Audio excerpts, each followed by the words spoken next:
Sir ये वाला chapter RD से करना है।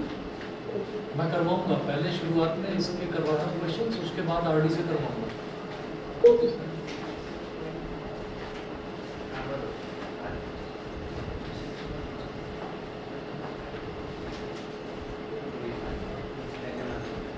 जैसे हम स्क्वायर की, रेक्टेंगल की, पैरेललोग्राम की, इनकी किसी की भी बात करते हैं। अगर मान लीजिए मैं रेक्टेंगल की बात कर रहा हूँ तो रेक्टेंगल में 4 साइड्स होती हैं, जो 2 साइड्स तो उसकी जो अपोजिट साइड्स हैं वो इक्वल होती हैं और पैरेलल भी होती हैं। ऐसे ही जब हम बात करेंगे किसी स्क्वायर की, तो स्क्वायर की चारों साइड्स इक्वल होंगी। ट्राइंगल है, ट्राइंगल की कैटेगरीज होती हैं, या तो आइसोसेलेस ट्राइंगल है, या इक्विलेटरल ट्राइंगल है, और या फिर आपका राइट एंगल ट्राइंगल है। तो हम ये कहते हैं कि इनमें डायमेंशंस के नाम पर हमको साइड दे रखी होती है। अब अगर सर्कल की बात करें तो सर्कल एक कर्व फिगर है, उसमें डायमेंशन के नाम पर केवल हमारे पास रेडियस होता है, ठीक है।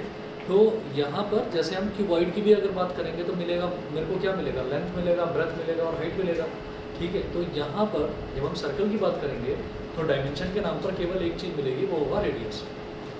तो सर्कल में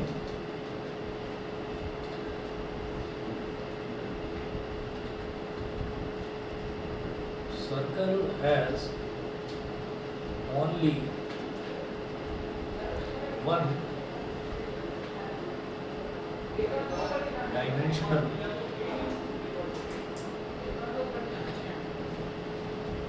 Namaste.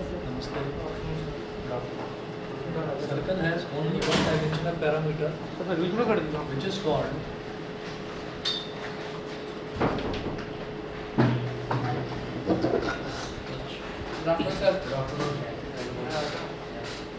its radius। तो एक ही डायमेंशनल पैरामीटर होता है, उसको हम रेडियस बोल देते हैं।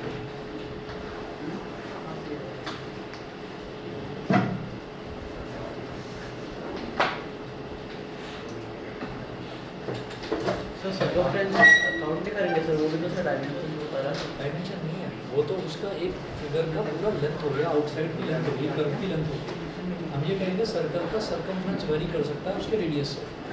रेडियस वेरी करेगा तो एरिया भी वेरी कर जाएगा, सर्कमफ्रेंस भी वेरी कर जाएगा। उसके बाद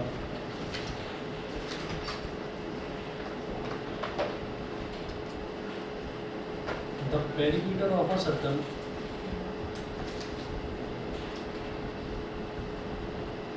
is called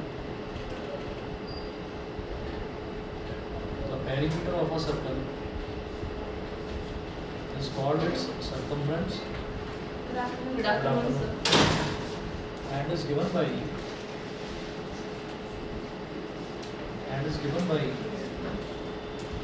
2 by r। ये सब बच्चे जानते ही होंगे कि किसी भी सर्कल का अगर हमको पेरीमीटर या जिसको सर्कमफ्रेंस बोलते हैं अगर वो कैलकुलेट करना है तो उसको हम सर्कमफ्रेंस बोलते हैं, उसका एरिया 2 by r। इधर आ जाओ, बहुत सारी चेयर्स खाली, एक इधर है, 3 इधर, चेयर्स कहीं भी बैठ जाओ। उसके बाद नोट करेंगे, ये तो सर्कमफ्रेंस हुआ, उसके बाद नोट करिएगा the area of a circle is given by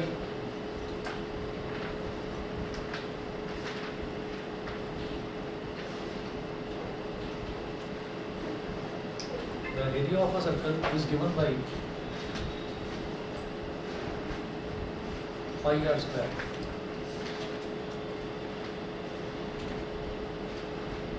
The area of a circle is given by pi r square।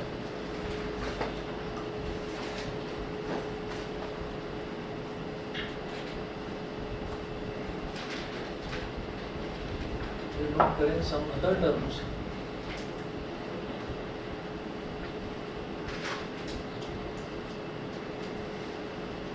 Other terms related to a circle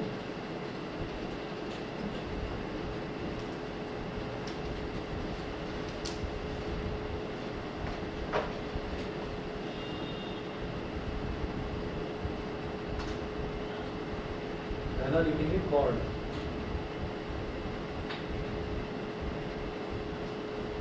It is a straight line segment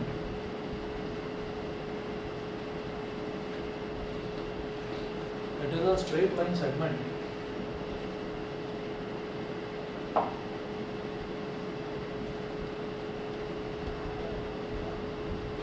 sir ऐसा उससे cord हमारी sir क्या बोलते हैं, तो मैं cord हमारी radius छोटी हो सकती है। रेडियस से छोटी कॉर्ड हाँ हो सकती है, रेडियस से छोटी नहीं हो सकती, रेडियस से छोटी हो सकती है, हो सकती है। It is a straight line segment which touches any 2 points of a circle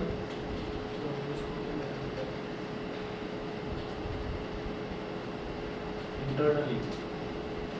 It is a straight line segment which touches any 2 points of a circle internally.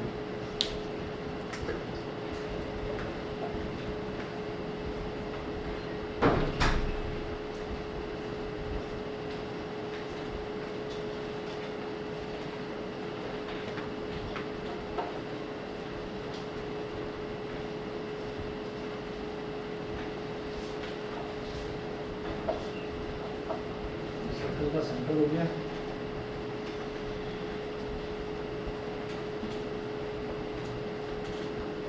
जो AB है इसी को हम बोलेंगे कॉर्ड। दूसरा लिखिएगा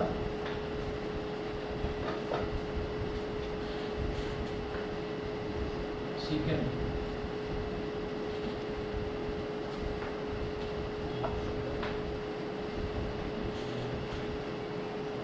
it is a straight line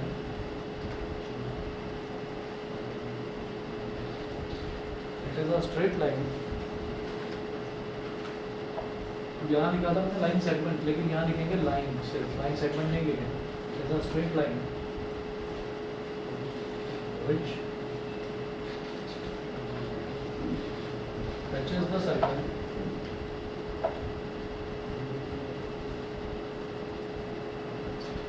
at 2 points। It is a straight line which touches the circle at 2 points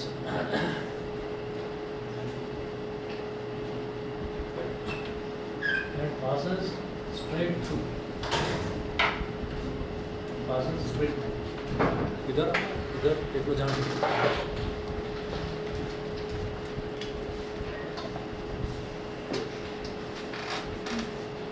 and passes straight through। उसको line segment बोला। लाइन सेगमेंट का मतलब क्या है कि इसकी कुछ ना कुछ पर्टिकुलर लेंथ है। लाइन सेगमेंट जो है, लाइन सेगमेंट फिर भी लिमिटेड होता है, लेकिन जो लाइन है, लाइन अनलिमिटेड होती है, चलती जा रही है तो चलती जा रही है। ऐसे ही जो हम सीकेंट है, सीकेंट का डायग्राम कैसे बनाएंगे? एक सर्कल बना लिया, सीकेंट को ऐसे रिप्रेजेंट करेंगे कि ये एक स्ट्रेट लाइन है जो कि आती है बाहर से और सर्कल को 2 पॉइंट्स पर टच करके स्ट्रेट थ्रू पास ऑन कर जाती है। तो इधर एरो बनाया और इधर एरो बनाया, दोनों तरफ एरो बनाया। एरो का मतलब ये है कि ये इधर भी कितनी भी लंबी हो सकती है, इधर भी कितनी भी लंबी हो सकती है। तो ये एक ऐसी स्ट्रेट लाइन है जो कि सर्कल को 2 पॉइंट्स पर टच करती हुई आर पार निकल जाएगी। तो ये हमारा सीकेंट हो गया। तो सर इंटरेस्ट से sir chord sir line segment को और ये सेकंड लाइन होगा। लाइन हो गया, बस लाइन का कोई अंत नहीं होता और लाइन सेगमेंट का अंत होता है, ठीक है। और दूसरा अंतर ये भी है कि ये इंटरनली मैंने यहाँ पर लिखा है। इंटरनली का मतलब ये है कि ये सर्कल से बाहर नहीं निकल सकती, ठीक है ना। हम ये कहें कि लाइन सेगमेंट तो फिक्स हो गया, चलिए मान लिया कि 5 सेंटीमीटर की लाइन है, तो 5 सेंटीमीटर ही फिक्स है और 5 सेंटीमीटर अगर थोड़ा सा इससे बड़ा हो गया तो वो तो बाहर भी निकल जाएगा। तो हम ये कहेंगे कि नहीं, अगर वो लेंथ जरा सी भी बाहर निकल गई तो फिर वो कॉर्ड नहीं कहलाएगी, फिर वो सीकेंट हो जाएगी, ठीक है ना। और हमेशा जो सीकेंट है, सीकेंट इधर भी बाहर निकलेगी और इधर भी बाहर निकलेगी, ये नहीं कि एक तरफ से बाहर निकल गई और एक तरफ से अंदर रहेगी, ठीक है। तो ये सीकेंट हो गया। और जो आप लोगों ने ट्रिग्नोमेट्री में पढ़ा है ना, सैक, मैंने ये सीकेंट में ये गैप इसीलिए दिया है, सीकेंट का जो शॉर्ट फॉर्म है ना उसी को सैक बोलते हैं, ठीक है। अब मैं आगे चलता हूँ, अगला देखिएगा, अगला नोट करें टेंजेंट। तो कभी इसमें अगर कंस्ट्रक्ट करेंगे तो सीकेंट बन जाएगी, इसमें जैसे कंस्ट्रक्ट होता होगा ना। हाँ, इसका प्रॉपर्ली कंस्ट्रक्शन है, हम शो कर सकते हैं कि उसको सीकेंट ही क्यों बोला जाता है, उसको सीकेंट ही क्यों बोला जाता है, उसका प्रॉपर जो है प्रूफ है, लेकिन वो अभी करने की ज़रूरत नहीं है। मैं आपको ये बता रहा हूँ कि वो जो सीकेंट, वो जो हमने सैक करा है वो सीकेंट की शॉर्ट फॉर्म है। अगला जैसे टेंजेंट है, तो टेंजेंट की ही शॉर्ट फॉर्म टैन होती है, जो टैन थीटा आप लोगों ने कहा। अब ये टेंजेंट है क्या, और इस टेंजेंट पर ही अगर कायदे से देखा जाता तो ये जो चैप्टर है ना, वो साइनोसॉइड होता है। ऐसे ही कॉस का होता है कोसाइनोसॉइड। हाँ, ऐसे कॉसेक होता है ना, तो कॉसेक इज कोसिकेंट। कोर्स में तो नहीं है, पता चले ना ना, कुछ नहीं है, कुछ नहीं है। ये आपको अभी भी नहीं करना है, ये 11th क्लास में करना है। 11th में भी फिजिक्स में करना है, मैथ्स में नहीं करना। साइनोसॉइड, ठीक है, वो भी ये उन बच्चों के लिए होगी मजबूरी जो साइंस साइड लेंगे, ठीक है बहुत आसान, कुछ मुश्किल नहीं है। अच्छा, अब सुनिएगा, जैसे हम इस चैप्टर की बात कर रहे हैं, हम बात कर रहे हैं, चैप्टर का नाम है सर्कल्स। कायदे से अगर देखा जाए तो नाम टेंजेंट्स होना चाहिए था इस चैप्टर का, क्योंकि इसमें आप ये देखना कि वैसे तो सर्कल्स की भी बहुत सारी प्रॉपर्टीज़ हैं, मुश्किल से कभी कभार पूछ ली तो पूछ ली, एग्जाम में ज़्यादातर टेंजेंट पर ही क्वेश्चन आता है, ठीक है। और टेंजेंट की 2 थ्योरम्स हैं, वो थ्योरम्स ही घुमा फिरा कर आप पिछले 10 साल के 15 साल के पेपर उठाओ तो आपको टेंजेंट ही टेंजेंट भरा हुआ मिलेगा। आपको सर्कल के क्वेश्चन जो है वो इसमें से ना मिलकर अगले वाले में से मिलेंगे जो एरिया रिलेटेड टू सर्कल्स है, ठीक है। मैं इस पर आता हूँ, पहले टेंजेंट है क्या, इसमें लिखें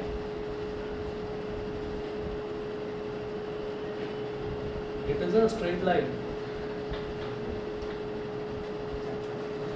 it is a straight line which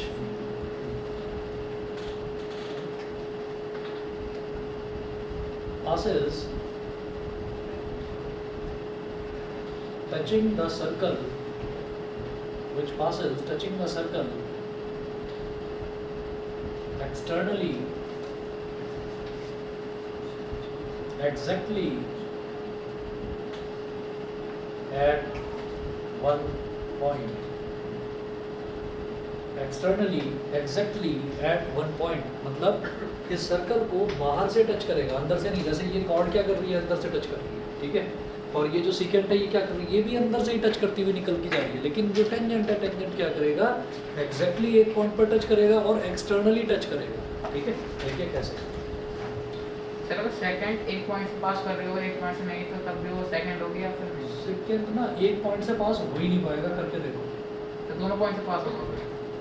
tangent के अलावा कोई भी ऐसा पॉइंट हो ही नहीं सकता, कोई भी ऐसी लाइन नहीं हो सकती जो एक पॉइंट से टच करके निकल जाए, करके देखो।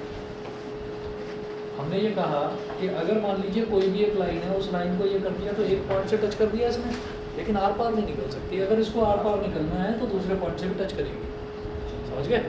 तो अब जो टेंजेंट है, टेंजेंट कैसे एक पॉइंट पर टच कर रहा है वो बताता हूँ। टेंजेंट क्या करता है, जैसे मान लीजिए ये एक पॉइंट है, तो इस पॉइंट पर एक्सटर्नली ऐसे टच करा और टच करते हुए निकल गया, this is called tangent.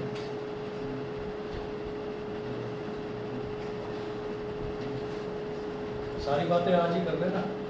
Like से सर टच हो रहे हो आपके अंदर नहीं जाता। बस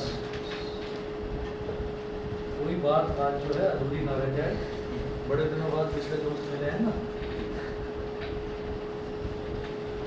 तो जैसे मान लीजिए हम कुछ खेल रहे हैं, क्रिकेट खेल रहे हैं, और क्रिकेट में कई बार ऐसा नहीं होता कि बॉल लग गई एकदम आकर चोट लग गई, तो वो चोट लग गई तो इसका मतलब क्या है कि बॉल स्ट्रेट आकर आपको टच कर गई।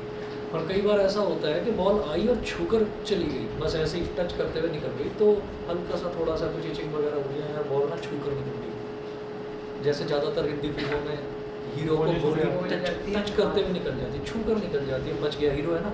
और हीरो ने देख लिया था उसको, हीरो गोली को पकड़ लेता है, पकड़ लेते हैं, पकड़ के बहुत सारी गोलियों को मिक्स करके वो पूरा बॉम्ब भी बना देता है। बहुत सारे कारनामे कर सकते हैं हीरो, लेकिन हीरो को गोली ना दिखाई देती है तो वो हल्का सा ऐसे भी हो जाता है, ऐसे भी हो जाता है, इधर हुआ तो इधर से छूकर ऐसे करेगा, ऐसे करने के बाद में, ऐसे करने के बाद में फिर ऐसे करेगा और फिर तैयार लड़ने के लिए, ठीक। तो ये याद रखना कि कोई चीज़ जो आपको छूकर चली जाती है, जस्ट टच करते हुए निकल जाए, तो उसको हम बोलेंगे कि ये टेंजेंशियल, टच करके निकल गई, टेंजेंशियल। तो क्या होता है कि किसी भी सरफेस को अगर छूकर कोई चीज़ निकल जाती है, स्ट्रेट लाइन निकल जाती है, तो हम उस स्ट्रेट लाइन को टेंजेंट बोल देते हैं। 3 चीज़ें तो ये हो गई। उसके बाद यहाँ तक क्लियर है? ऑनलाइन वाले बताएं भाई। Yes sir.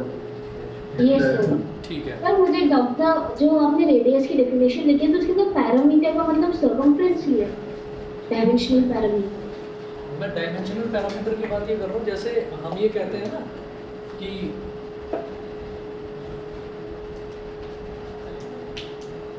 मान लीजिए ये क्यूबॉइड है,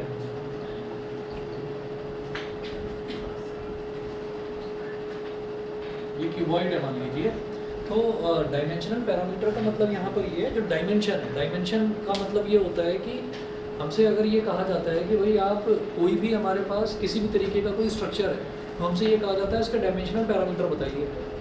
अच्छा, अगर मान लीजिए घर पर किसी तरीके का कोई कंस्ट्रक्शन का काम चल रहा है या कारपेंटर लगा हुआ है, तो कारपेंटर से हम ये कहते हैं कि भैया लकड़ी लानी है या जो भी चीज़ लानी है, प्लाईवुड लेकर आना है, तो कितना लाना है ये तो बताओ।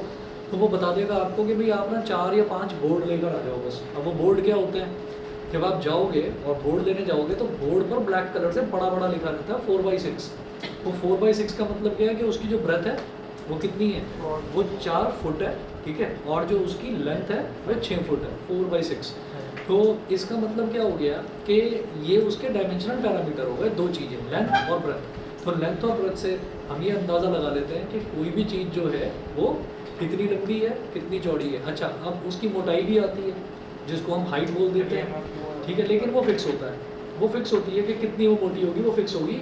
आप कभी भी अपने घर पर, अपने दोस्त के घर पर, अपने रिश्तेदार के घर पर, कहीं पर भी जाकर कोई भी अलमीरा देख लीजिए, और उस अलमीरा में ऐसा नहीं होगा जी मेरे घर की अलमीरा के जो दरवाजे हैं ना वो तो इतने मोटे हैं, लेकिन मेरे फ्रेंड के यहाँ इतने मोटे दरवाजे लगे हुए हैं, ठीक है। तो वो क्या होगा कि उसकी मोटाई जो है वो फिक्स है, उसकी मोटाई यानी कि लेंथ, ब्रेथ और हाइट, जो वो तीसरा डायमेंशनल पैरामीटर है हाइट, वो हमेशा फिक्स है उसमें, ठीक। तो ये मैंने एक डे टू डे लाइफ का एग्जांपल लिया। अब इसी तरीके से अगर आपके टीचर आपसे ये कहते हैं कि भाई आप कोई प्रोजेक्ट बनाकर दीजिए, है ना, प्रोजेक्ट में आपको क्या बनाना है, प्रोजेक्ट में आपको ना सन बनाकर लेकर आना, ठीक है। तो सन के लिए आप क्या करोगे, आप एक गोला काटोगे, ठीक है, उस पर कहोगे कि नहीं ये 12 बजे का सन है ना, तो वाइट कलर का पेंट करके ले जाओगे, लो जी ये रहा सन, ठीक है।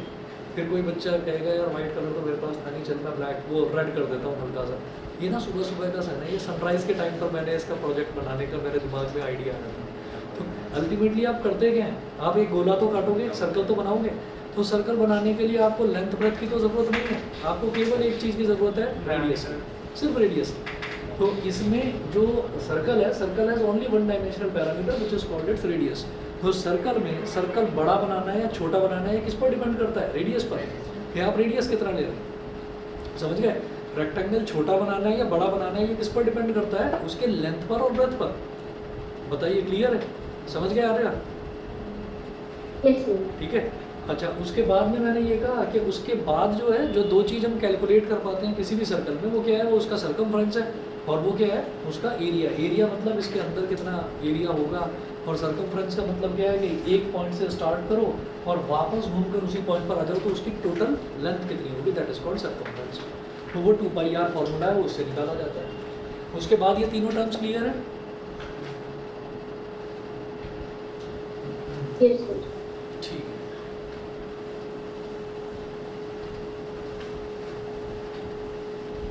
आगे नोट करिएगा diameter.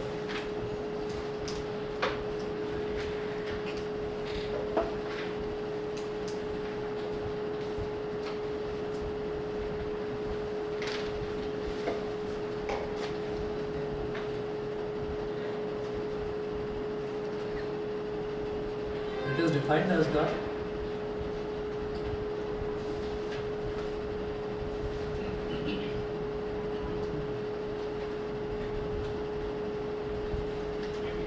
longest chord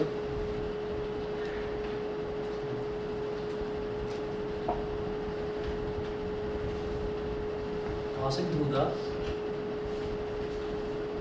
longest chord passing through the center of a circle. It is defined as the longest chord passing through the center of a circle. Mathematically,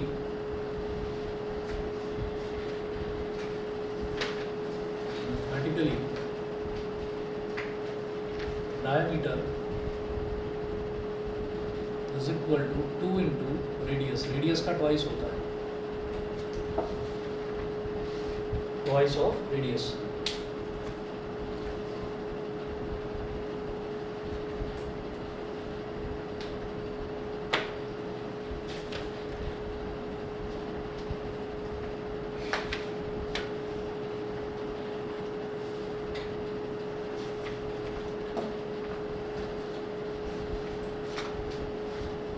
उसके बाद एक ना थ्योरम लिखिएगा,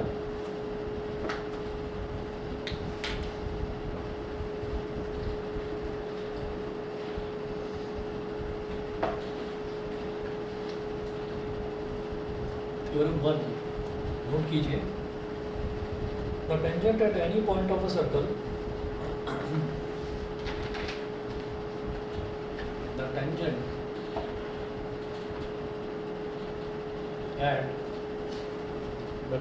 at any point of a circle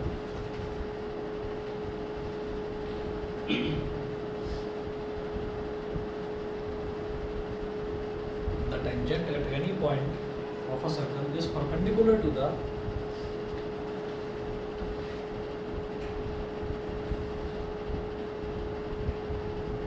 tangent at any point of a circle is perpendicular to the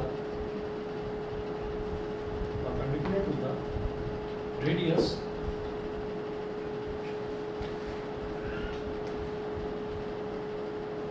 through the point of contact, through the point of contact। इसका proof देखिएगा। जैसे question में ऐसे तो प्रूफ थ्योरम सर नहीं, आई theorem 1 नहीं, वो statement देंगे। कभी भी थ्योरम लिखा हुआ आएगा ही नहीं एग्जाम में। वो आपको ये बोलेंगे, जैसे मान लीजिए ये लिखा हुआ है द टेंजेंट एट एनी ऐसा था प्रूफ में पॉइंट थ्योरम सर मेरे हाँ, पेपर ये में बोला सर जा आए सकता थे है। वो तो थ्योरम का नाम ही हो गया। मतलब ये नहीं कहेंगे कि थ्योरम 2 ऑफ चैप्टर सर्कल्स, वो ये नहीं बोलेंगे, ठीक है। क्योंकि थ्योरम्स तो अलग उसमें भी है भाई। आप ये देखिए जो हमारे सिमिलैरिटी क्राइटेरिया है, सिमिलैरिटी क्राइटेरिया में वो 3-4 थ्योरम ही है। तो आप ये देखो कि यहाँ पर जो है क्वेश्चन इस तरीके का बन सकता है कि prove that the tangent at any point of a circle is perpendicular to the radius through the point of contact, ठीक है। वो इसी को क्वेश्चन की फॉर्म में बनाकर कह देंगे कि आप प्रूव करके दिखाइए, ठीक है। अच्छा, इसके प्रूफ में सबसे पहले आप स्टार बनाकर नोट करके लिखिएगा the point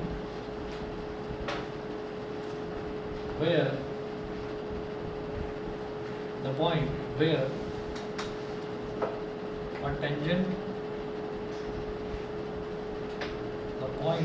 a tangent and radius of a circle meets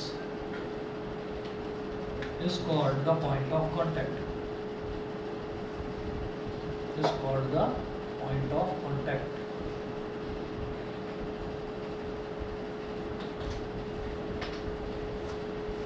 तो आप ये देखिएगा कि यहाँ पर अगर मान लीजिए ये जो पॉइंट है जहाँ पर टेंजेंट सर्कल को टच कर रहा है, अब रेडियस जो है वो कितने बना सकता हूँ मैं किसी भी सर्कल के अंदर, कितने रेडियस बना सकता हूँ? इनफाइनाइट, ठीक है। तो मैंने कहा कि नहीं, जिस पॉइंट पर ये टेंजेंट टच करके जा रहा है मैं तो इसी पॉइंट पर बनाऊंगा रेडियस, मैंने बना लिया। सर्कल के सेंटर को हम जनरली ओ बोल देते हैं। तो इस वाली थ्योरम में हमको ये प्रूव करना है कि ये जो रेडियस है और ये जो टेंजेंट है, ये जिस पॉइंट पर टच कर रहा है, इस पॉइंट को तो पॉइंट ऑफ कॉन्टैक्ट बोल देते हैं। तो ये तो पॉइंट ऑफ कॉन्टैक्ट हो गया, ये वाला। हमें ये प्रूव करना है कि जो हमारा टेंजेंट है और जो रेडियस है, उन दोनों के बीच में एंगल बनेगा 90 डिग्री, परपेंडिकुलर बनेगा, हमेशा बनेगा परपेंडिकुलर, ठीक है। और ये बड़ी इंपॉर्टेंट थ्योरम है। मतलब इसका प्रूफ तो खैर बहुत आसान है, प्रूफ तो आपका हो जाएगा 2-4 स्टेप में, ज़्यादा कुछ है नहीं उसमें। लेकिन क्या है कि इसका यूज़ बहुत जगह है थ्योरम का, कि पॉइंट ऑफ कॉन्टैक्ट और रेडियस, टेंजेंट और रेडियस के बीच में पॉइंट ऑफ कॉन्टैक्ट पर ये दोनों मिलेंगे तो वहाँ पर 90 डिग्री का एंगल बनेगा। तो उसको प्रूफ कैसे करेंगे देखिएगा। सर जहाँ पे सर वो जो कर्व है सर पॉइंट ऑफ कॉन्टैक्ट के आसपास, हाँ, उसे सर निकले जब बोल देते ना सर, फिर अरे ठीक देखिए, होगा वैसे सर। ये मैंने कुछ बनाया इस तरीके से, नहीं तो ये पॉइंट ऑफ कांटेक्ट का मतलब क्या होगा?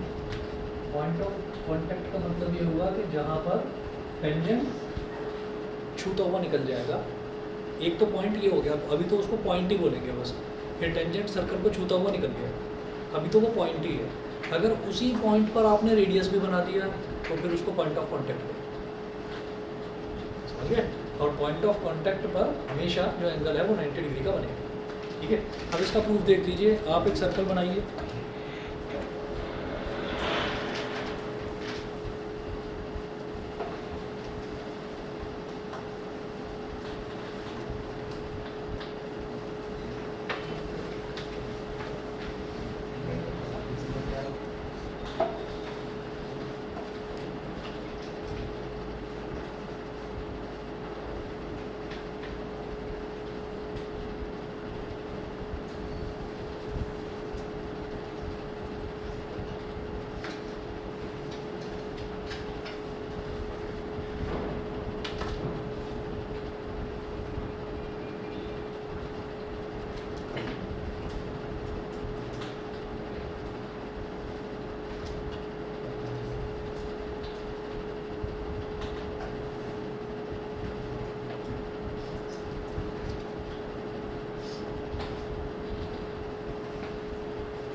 इसको तो बोल दीजिए ओपी, ये रेडियस हो गया।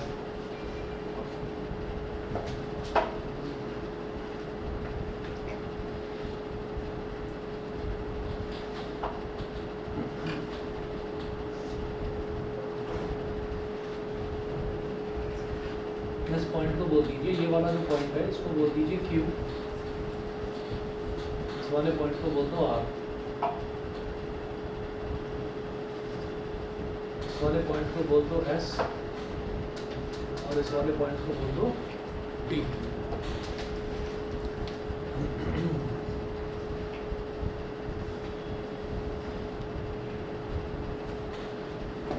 अच्छा, अब जरा देखिएगा, मुझे ये प्रूव करना है the tangent at any point of a circle is perpendicular to the radius through the point of contact. ठीक है, अच्छा, तो पॉइंट ऑफ कॉन्टैक्ट ये मुझे ये प्रूव करना है कि एंगल ओ पी आर या ओ पी टी कुछ भी बोलिए कि ये 90 डिग्री होगा।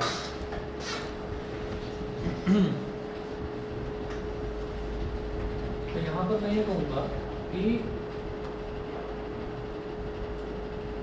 ओ P is less than OP is less than OR, OP is less than OR।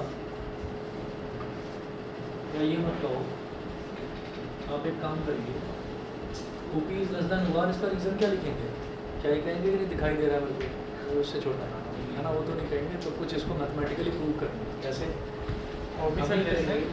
सुनिए, जैसे हमने ये कहा कि ये OP जो है ये भी रेडियस है, ये OQ भी तो R है, ये OS भी तो R है, ये सारे के सारे R ही तो हैं, और ये भी स्मॉल r हो गया और ये भी स्मॉल r हो गया। अब देखिएगा, मैं कहूँगा OP is equal to OQ, पहले तो ये कह दिया हमने OP is equal to OQ, क्योंकि दोनों ही किसके इक्वल हैं? R के इक्वल, रेडियस के इक्वल, दोनों ही रेडियस के इक्वल हैं, R के इक्वल, तो OP is equal to OQ हो गया। उसके बाद हम ये कहेंगे clearly OP is less than OQ plus QR। भाई हमने इधर तो OP ही रखा है ना, और इधर OQ में हमने कुछ थोड़ा सा ऐड कर दिया, तो अगर हमने लेंथ में कुछ थोड़ी सी लेंथ ऐड करी है तो कुल मिलाकर मैंने लेंथ बढ़ा दी ना, मैंने OQ को बढ़ा दिया, OQ में कुछ ऐड कर दिया, तो OP फिर अब उसके इक्वल नहीं रहा, OP उससे छोटा हो गया। ठीक, तो आप यहाँ पर क्या करेंगे कि OP is less than OQ plus QR, क्या हो गया total OR, OP is less then OR। इसको बोल दीजिए आप स्टेटमेंट नंबर 1। ठीक है, इक्वेशन नहीं बोलेंगे, इक्वेशन तब होती है जब बीच में इक्वालिटी साइन आता है, तब उसको इक्वेशन बोलेंगे। इक्वेशन के अलावा जितनी भी जो भी स्टेटमेंट्स होती हैं उनको स्टेटमेंट्स ही कहा जाता है बस। तो ये हमारी स्टेटमेंट नंबर 1 हो गई, फिर OP is less then OR। उसके बाद हम ये कहेंगे सिमिलरली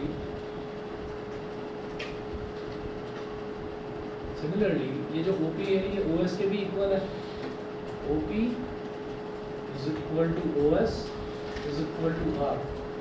ये OP और OS भी दोनों इक्वल है, लेकिन अगेन फिर मैं वही काम कर रहा हूँ, ये जो OS है इसमें कुछ ऐड कर दो तो फिर ये दोनों इक्वल तो नहीं रहेंगे, है ना। तो हम क्या कहेंगे यहाँ पर कि OP is less then OS plus ST। OS में मैंने ST ऐड कर दिया, तो इसका मतलब क्या होगा कि OP is less then OT। इसको बोलिए स्टेटमेंट नंबर 2। यहाँ लिखेंगे कि like statement 1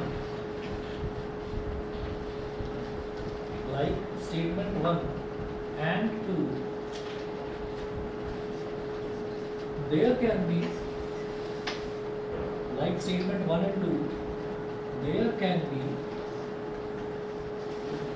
infinite statements, there can be infinite statements which can prove, there can be infinite statements, statements के बाद में लिखना on to the, statements के बाद which can prove मत लिखना, statements onto the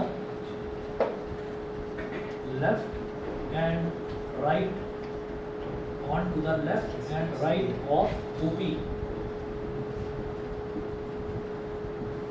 onto the left and right of OP, which can, online वाले बच्चे बताएं, दिखाई दे रहा है बेटा सभी को?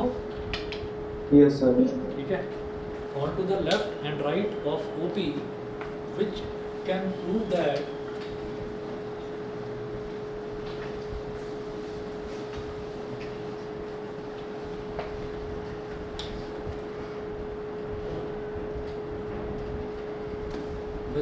that OP is the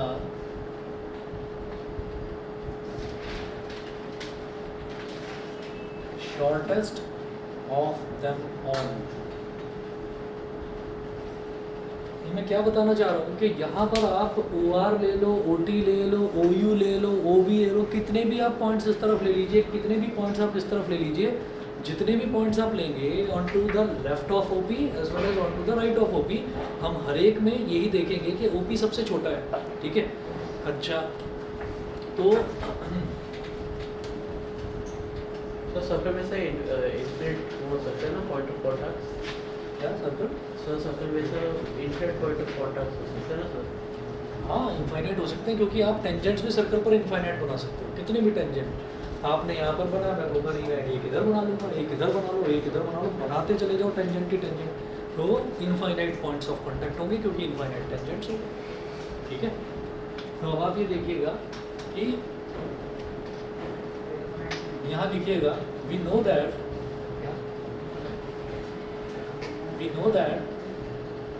perpendicular distance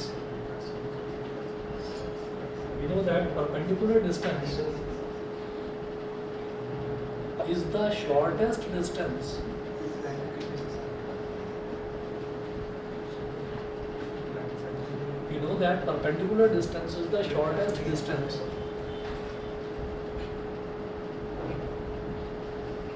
between a point and a line. So we can say that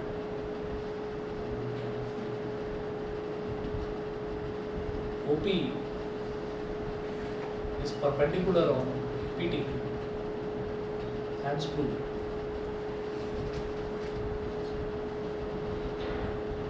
बस इसमें ये थोड़ा बहुत यही करके दिखाना है और ये लिख कर बता देना है आपको कि हमने सारे डिस्टेंसेस देख लिए और एक स्ट्रेट लाइन और एक पॉइंट के बीच का जो सबसे छोटा डिस्टेंस होता है, अब ये जो मैंने लिखा है ना कि perpendicular distance is the shortest between a point and a line, ठीक, ये 9th क्लास में आपने देखा होगा, बड़ा खतरनाक सा सर्कल्स था जिसमें बहुत सारी थ्योरम्स थी, ये वहाँ पर करा था, ठीक है। तो इस चीज़ को और 9th के बहुत ज़्यादा रूल्स याद नहीं रखने होंगे आपको, बस एक दो मैं चीज़ें आपको रिकॉल करवाऊँगा, उसको याद रखना, क्योंकि 9th का सर्कल बड़ा खतरनाक था, यहाँ वाला उतना टेंशन वाला नहीं है। तो आपको क्या ध्यान रखना है कि एक तो जो कॉर्ड होती है ना, तो सेंटर से अगर कॉर्ड पर हम परपेंडिकुलर ड्रॉप करते हैं, perpendicular from the centre of a circle to a chord bisects the chord, याद आ रहा है कुछ? एक तो ये चीज़ थी, मैं नोट करवाऊंगा ये सारी चीज़ें, एक तो ये चीज़ थी। उसके अलावा जो दूसरा था वो दूसरा ये था कि जब भी कभी हम किसी भी सर्कल में अगर हम सर्कल को डायामीटर से डिवाइड कर दें तो हमारा क्या होगा कि वो कन्वर्ट हो जाएगा सेमी सर्कल में, ठीक है। और कोई भी पॉइंट यहाँ पर ज्वाइन करो, कोई भी पॉइंट यहाँ पर ज्वाइन करो 90 डिग्री एंगल, कोई भी पॉइंट यहाँ पर एक लाइन ज्वाइन करो, यहाँ पर ये भी 90 डिग्री। इसका मतलब क्या है? Angle in the semi circle is a right angle, याद है? Angle in the semi circle is a right angle. बस ये मैं सिर्फ ये दो चीज़ें आपको नोट करवाऊंगा अभी फर्स्ट एक्सरसाइज के बाद, सेकंड एक्सरसाइज से पहले तब नोट करवाऊंगा। इसके अलावा और जो बहुत सारी थ्योरम्स थी उन सब की ज़रूरत यहाँ पर पढ़ने वाली नहीं है, ठीक है। एक याद होगा ये था कि angle in the same segment of a circle are always same sector segment, ठीक है। Sir tangent of cyclic coordinate कोई वो एक ऐसा थ्योरम सर कभी भी थ्योरम पूछ नहीं भी सर, अगर सर कभी भी थ्योरम प्रूफ करने के लिए आ जाती है। हाँ तो तभी तो बताया ये प्रूफ इसका। एक तो ये हो गया साइक्लिक क्वाड्रिलेटरल है सर, साइक्लिक क्वाड्रिलेटरल नहीं है। साइक्लिक क्वाड्रिलेटरल का कोई एक रिलेशन आ गया तो आ गया, मैं बता दूंगा आपको, वो नहीं है, मतलब उतना नहीं है जितना 9th में आप करके आए हो, तो आपको यहाँ पर पता चल जाएगा कि वहाँ पर जो सर्कल आपने करा था वो आप ऑलरेडी बहुत टफ वाला करके आए हो और ये वाला उतना टफ नहीं लगेगा। चलिए। अरे नहीं पढ़ी उनकी बता दो रहा हूँ, सिर्फ 2 थ्योरम्स जो मैंने अभी बताई, एक तो ये एंगल है ना सेमी सर्कल वाला और दूसरा वो वाला आपका। 1 मिनट वेट करेंगे। हेलो हेलो आशु, हाँ जी थोड़ी देर में कर लूँगा कॉल, मेरी क्लास चल रही है ना, 10-15 मिनट में कॉल करता हूँ, ठीक है? चलो ठीक है, सब ठीक तो है, ठीक है मैं कर लूँगा फिर आराम से ना, ठीक है? चलो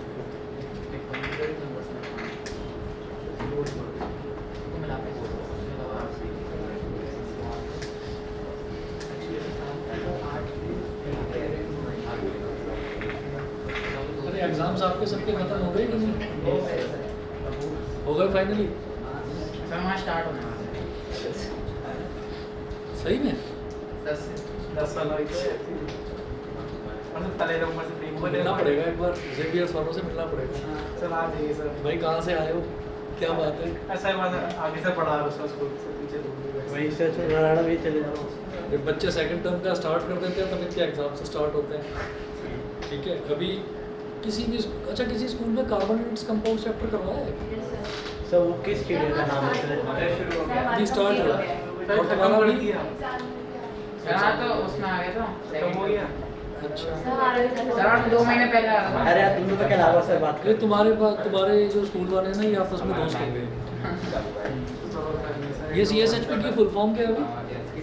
CSHP की फुल फॉर्म क्या है बताओ? पता नहीं। सर उनका स्कूल सर उनको पता नहीं चाहिए। इसके बारे में नहीं स्कूल वाले कुछ डिस्कस किया ना ही वहीं पे लिखते हैं कहीं लिखते हैं? SHP है बस। हम बोला ही नहीं हाँ। और जब 12th क्लास में आपके यहाँ पर मुश्किल से शायद 10 या 12 बच्चे होंगे, पहले की बता रहा हूँ, लगभग 6 साल पहले की। सर नहीं है सर इसकी फुल फॉर्म। तब भी एक स्टूडेंट आता था, मैं उससे भी पूछता था, वो कह रहा था मुझे भी नहीं पता, आज भी नहीं पता। सर है ही नहीं। सर एक बार जब CSSP स्कूल में गया था तो वहाँ पर लिखा हुआ जो था स्कूल था, मैंने आई थिंक रिसेप्शन पे अरे वो बच्चों ने गड़बड़ कर दी थी, फिर उसको पूरा सेक्शन उनका सस्पेंड कर दिया था। उन्होंने लिख दिया था वो पेंट लेकर आकर ना, वो उस पर वो चाय समोसा हलवा पूरी और फिर सस्पेंड कर दिया। ये हुआ 2 साल पहले हुआ ये काम। सर मैं 3 साल पहले और पता है इसमें किसी ने फ़ायदा उठाया इस चीज़ का कि ये क्या हुआ कि जब कोविड का टाइम चल रहा था ना तो सब सारे स्कूल्स वगैरह बंद चल रहे थे। किसी बच्चे ने जो है जैसे अनलॉक की प्रक्रिया चालू हुई, फिर थोड़ा बहुत छूट देनी शुरू करी, तो आपने देखा होगा कि उसी दौरान जो है कई जगह वो होता है ना, कुछ नया सा ट्रेंड चलता है, नया सा फैशन चलता है। वो क्या होता है यार, वो जैसे वो परफ्यूम की बॉटल होती है ना, उसके जैसा होता है कुछ, उसके अंदर पेंट भरा हुआ होता है, बच्चे वो कुछ पेंटिंग सी करते हैं, है ना। और जगह जगह सड़कों में अगर गड्ढे हो जाते हैं तो वहाँ पर उसके ना जो वहाँ का जो लोकल MLA है उसका नाम लिख देते हैं कि ये MLA चोर है, ये भी लिख देते हैं सड़कों पर। आजकल यूथ जो है वो आजकल इस तरह के काम कर रहा है ताकि लोगों के दिमाग पर चोट हो। तो ये अच्छा है आइडिया कि कहीं पर गड्ढा हुआ है सड़क में तो लिख देते हैं कि यहाँ का MLA चोर है, ठीक है। और इसी तरीके से वो जो वो स्प्रे पेंट वाली जो वो बॉटल्स ही होती है ना, उसी से लिख दिया चाय समोसा हलवा पूरी CSHP बस। तो फिर आपने देखा होगा कि वो बोर्ड भी चेंज हुआ था। ये आपके स्कूल के बच्चों ने बताया था मेरे को। शाश्वत था एक लड़का, आपको शायद सर पूरा सेक्शन सस्पेंड हो गया। करेंगे ना। सेक्शन में थे 10 बच्चे, पेरेंट्स वगैरह ने भी सेक्शन भी एक ही था और बच्चे भी 10 ही थे उसमें। 10 बच्चे थे। तो उनको ये डाउट हो गया कि बाकी बच्चों को तो हमने और 12th वाले थे, उनको ये डाउट हो गया कि बाकी किसी को तो बुलाया नहीं था, इन्हें ही बुलाया था, इन्होंने ही करी होगी गड़बड़। थे भी उन्हीं के शरीफ होगा। चलिए जी, अगला स्टार्ट करते हैं। एक्सरसाइज 10.1 देखो जरा, प्रैक्टिकल एक्सरसाइज है, फटाफट हो जाएगी। सर किस क्लास की वाली सर? अरे 12th वाले थे। 12th वाला ने किया था।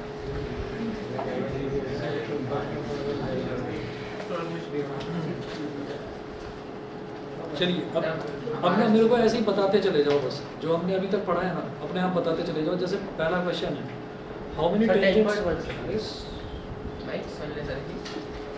पता है ये क्या होता है कि अभी बात कर रहे थे 12th स्टैंडर्ड की, है ना, तो मैं 12th ही लिख दिया। इसीलिए ठीक ठीक सोचना चाहिए। कई बार हम गलत सोच रहे होते हैं, पता चला पेपर में भी वही लिख दिया। सर आज ही चलिए जी देखिए, बच्चे तो बच्चे गाने सोचने लग रहे हैं पेपर में बैठे बैठे। अब बताओ जरा, बताओ भाई, हाउ मेनी टेंजेंट्स का सर्कल है? अभी डिस्कस करा ना, ठीक है। चलिए पहला क्वेश्चन। दूसरा है फिल इन द ब्लैंक्स। इसका फर्स्ट पार्ट है a tangent to a circle intersects it in a tangent to a circle intersects it in dash point और ब्रैकेट में एस लिखा हुआ है, यानी कि पॉइंट या पॉइंट 1 point. वन पॉइंट, ठीक है। हमेशा एक ही पॉइंट पर गोली की तरह छूता हुआ निकल जाएगा, ठीक है, और हीरो का कुछ नहीं बिगड़ेगा।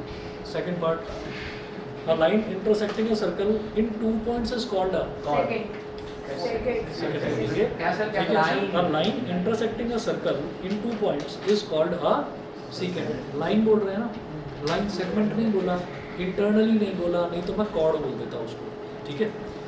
उसके बाद देखिएगा थर्ड पार्ट है, a circle can have dash 4. तो बोला भाई a circle can have dash parallel segments at the most। Infinity. या तो सर 4 है रुक जाओ ना एक मिनट। देखो जी, एक तो इन्फिनिटी बता रहे हैं सर 4 भी सर. वो उधर से जुबा केसरी कर रहा है और कुछ सर 4 या फिर infinity. सेगमेंट नहीं है, पैरेलल टेंजेंट, ठीक है। दो होते हैं, दो। सर अब सुन, अरे बता रहा हूँ ना, रुक तो जाओ। सर 4 हो सकते हैं। अरे दो होते हैं, अरे सुनो तो सही। देखिए, हम टेंजेंट की बात कर रहे हैं, तो इधर ये सर्कल बनाया और हमने क्या करा, यहाँ पर एक टेंजेंट ड्रॉ कर दिया ऐसे। तो ये एक पॉइंट ऑफ कांटेक्ट पर इसने टच कर दिया इसको। अब ये क्या करेगा कि ये जो सेंटर है ना, सेंटर से हमने क्या ड्रॉ कर दिया, रेडियस ड्रॉ कर दिया यहाँ से, तो यहाँ पर 90 डिग्री का एंगल बनेगा, ठीक है। अच्छा, उसके बाद मैंने एक टेंजेंट एग्जैक्टली इसके अपोजिट पॉइंट पर ड्रॉ करा, कुछ इस तरह से कि यहाँ पर भी 90 डिग्री का एंगल बन जाए, ठीक है। अब जब 90 डिग्री का एंगल यहाँ पर भी बन गया और 90 डिग्री का एंगल यहाँ पर भी बन गया और ये रेडियस है और ये रेडियस है, ठीक। तो इसका मतलब क्या हुआ कि भाई दो रेडियस मिल जाते हैं अगर और एक स्ट्रेट लाइन बना दें तो वो डायमीटर कहलाता है, डायमीटर कहलाता है। तो इसका मतलब ये डायमीटर हो गया। अब जब ये डायमीटर है तो ये वाला एंगल 90 डिग्री, ये 90 डिग्री, तो भाई ये कौन सा एंगल का, ये भी तो 90 हो जाएगा, क्योंकि टेंजेंट क्या है, एक स्ट्रेट लाइन है। स्ट्रेट लाइन है तो किसी पॉइंट पर अगर इधर वाला एंगल कुछ भी बन रहा है तो this plus this angle should be equal to 180 degree linear pair, ठीक है ना। तो अगर ये 90 है तो भाई ये भी 90 होगा, ये 90 तो alternate interior angle. Alternate interior angle equal कब होते हैं, जब लाइंस पैरेलल होती हैं, और ये दोनों लाइंस क्या हैं, टेंजेंट ही तो है। तो मैं कोई तीसरा पैरेलल टेंजेंट बना ही नहीं सकता। मैं टेंजेंट जो है, अगर एक टेंजेंट मैंने बना दिया तो उसके पैरेलल एक ही टेंजेंट बना सकते हैं, इनफाइनाइट टेंजेंट नहीं बना सकते, क्योंकि उस यहाँ पर टेंजेंट कहाँ पर बनेगा, एक पॉइंट पर जो टच करते हुए चला जाए, ठीक है।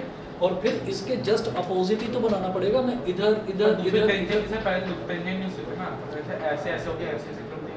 अरे सर एक मिनट ना ना ना सुनिए, इन्होंने बोला ना a circle can have dash parallel tangents. तो पैरेलल का मतलब क्या होगा, एक ही पैरेलल, टेंजेंट की नंबर पैरेलल। हाँ, जैसे मान लीजिए हमने लाइंस कहा कि अगर मैं कितनी पैरेलल लाइंस बना सकता हूँ, तब मैं कहूँगा इनफाइनाइट। क्यों?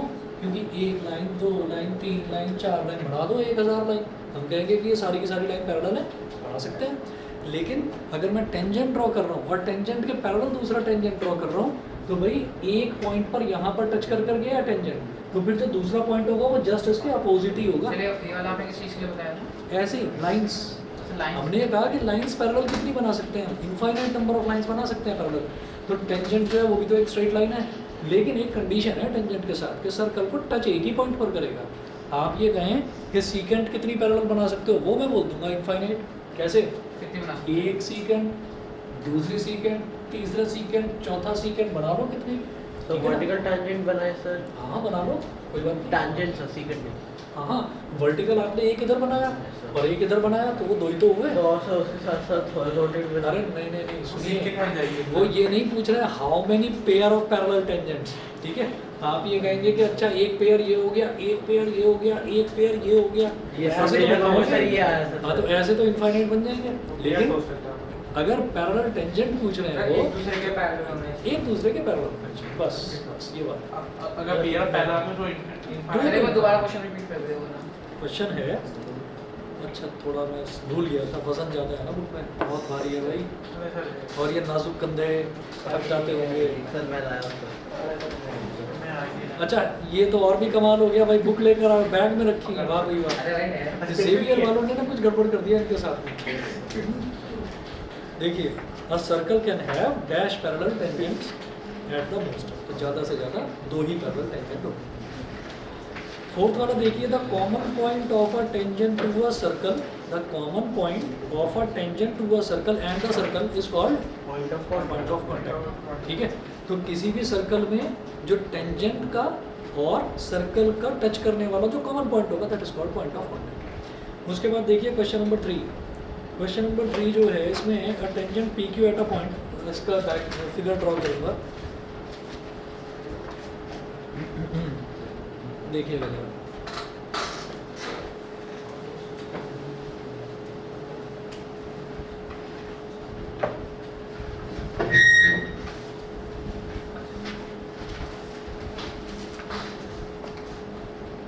A tangent PQ at a point P of a circle of radius 5 centimeter.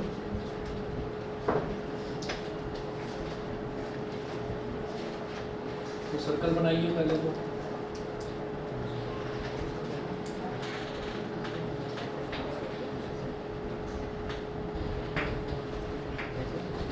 At a point, क्या बोल रहे हैं? The tangent PQ, सुन लीजिए, the tangent PQ at a point P, the tangent PQ at a point P, यानी कि tangent जिस point पर पड़ेगा वो वाला पॉइंट P होगा। The tangent PQ at a point P, at a point P, यानी कि पॉइंट ऑफ कॉन्टैक्ट P दे रखा है, टेंजेंट क्या है? PQ है, ठीक।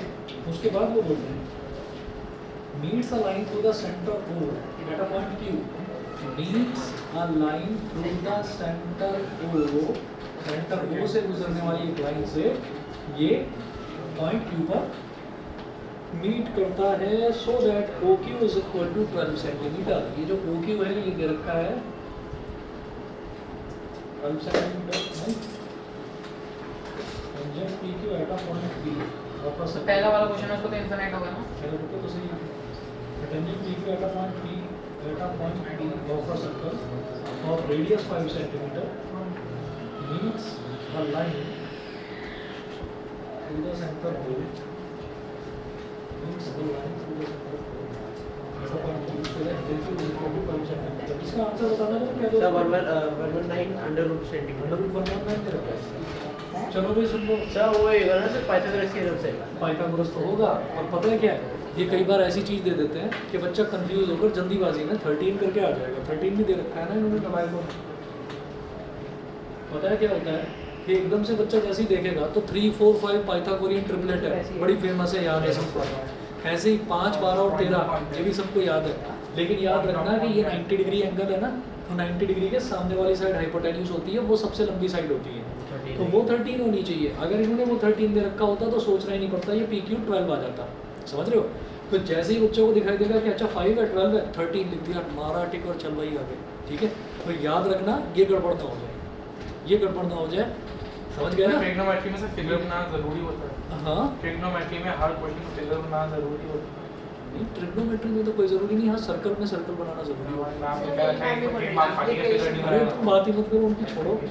सर मेरे भी सर, बोला application- मैथ्स हाँ? में ये एक नंबर लगता है फिगर। ट्रिग्नोमेट्री में सम एप्लीकेशंस ऑफ ट्रिग्नोमेट्री में तो देखो बनाओगे, लेकिन इंट्रोडक्शन ट्रिग्नोमेट्री में ट्रिग्नोमेट्री में कहाँ है जबरदस्ती?